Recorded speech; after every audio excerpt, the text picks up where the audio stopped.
Hello, today we will see about androgenesis. Haploid production of plant through anther or pollen culture has been referred to as androgenesis. The term androgenesis can be defined as the process in which there will be the production of haploid plant through anther or pollen culture. In simple way, we can say that plant can be produced through anther or pollen culture. The haploid plant are mainly derived from male gametophytes of an angiospermic plant in vitro conditions. The androgenesis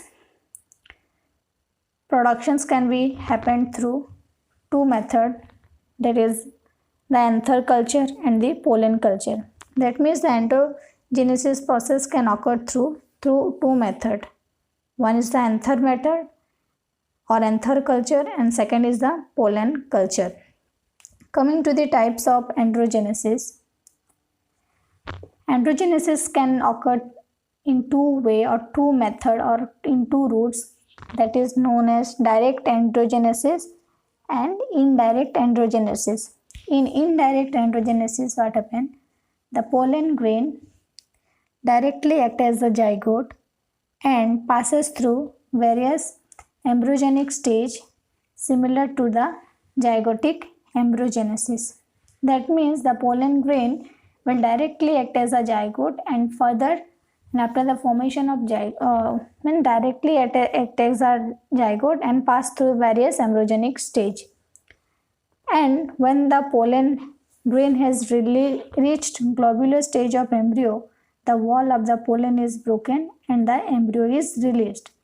So the pollen grain will directly act as a zygote, and when the pollen grain has reached the globular stage of the embryo, the cell wall of the pollen will break, as a result of which the embryo will be released from the pollen. That means in direct androgenesis there will be no callus formation. The pollen grain will directly act as the zygote. But in indirect androgenesis, what happens? There will be first formation of callus and further the process will take place. In indirect androgenesis, the pollen grain, instead of normal embryogenesis, divide erratically to develop a callus. So here the pollen will directly instead of normal embryogenesis, it will form callus, and from the callus the further generation will take place. The callus tissue which is dedifferentiated and form a haploid plantlet. Dedifferentiate means the callus will first undergo dedifferentiate and then further haploid plant will takes place. Advantages of androgenesis. Androgenesis process is a simple process. That means it is a simple process and less time consuming and responsive process.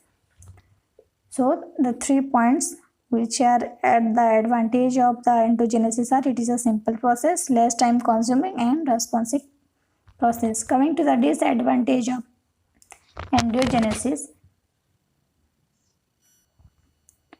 Androgenesis not most useful in case of cereals crop. That means it is not successful in most of the case that in cereals crop. The plant may originated not only from the pollen grain but also from various part of the pollen. Often fails to grow in vitro conditions. In vitro condition, what happen? The formation of new plant from the pollen is often failed many times. Coming to the factor affecting the androgenesis, the factor which affect the androgenesis are genotype of the donor plant, culture medium, anther wall factor, growth regulator, and effect of light and temperature. So these 5 points are these 5 factors affect the androgenesis.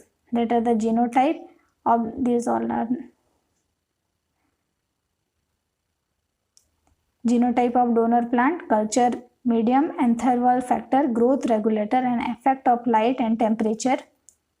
Or we can say that dimorphism or biological change in the plant, physiological state of donor plant, etc. These are the factors which affect the androgenesis process. Coming to the stages or how the androgenesis process takes place, now we will see the stages or the procedure of the androgenesis process. We know that the androgenesis method can occur in two culture method, that is, one is a anther culture and another is a pollen culture. This is the first step, selection of the flower bud. From the flower bud we will select, or from this flower bud we will take out the anther. First we will see the anther culture. In flower bud we will select, from the flower bud we will take out the anther, and the anther will in second, this is your first step, selection of flower bud, and then we will collect the anther, and the anther is and we will go, this anther will go anther plating or plating of anther, and after plating of the anther there will be the haploid embryo formation. This is a fourth step. There will be a formation of haploid embryo. After the haploid embryo formation there will be the formation of embryo development, and after the formation of embryo development there will be the formation of haploid. So plus selection of flower, selection of anther or collection of anther, then plating of anther, then will be the haploid embryo formation, there will be the formation of embryo development, and after the formation of embryo development there will be the formation of haploid plant. Coming to the culture, pollen culture. In pollen culture what happened, we will select the flower bud, and from the flower bud we will collect the anther, and the anther will kept in the test tube or in beaker, and this is a third step, and from then we will collection of the pollen, and the washing of the next step is the washing of pollen, then culture of pollen on the media, and there will be the formation of pollen embryo, and from the pollen embryo there will be the formation of haploid plant. So this is how the androgenesis of haploid production takes.